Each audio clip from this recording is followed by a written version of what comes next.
అమ్మవారి మూడవ రూపం చంద్రఘంట.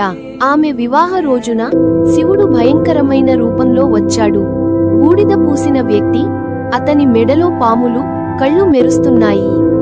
భయాన్ని శాంతింపజేయడానికి మరియు తన కుటుంబాన్ని రక్షించడానికి పార్వతి ఈ యోధుడి రూపాన్ని తీసుకుంది.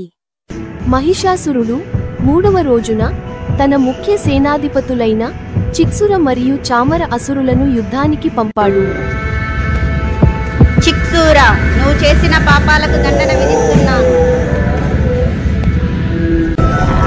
నువ్వు నన్నేం చెయ్యలేవు. అయితే అనుభవించురా.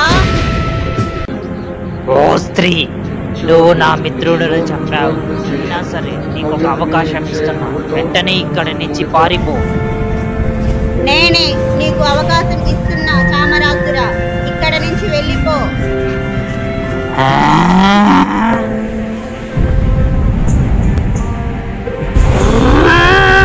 చంద్రఘంటా మాత చేతిలో మహిషాసురుడు, ముఖ్య సేనాధిపతులైన చిక్సుర మరియు చామర అసరులు సంహరించబడ్డారు.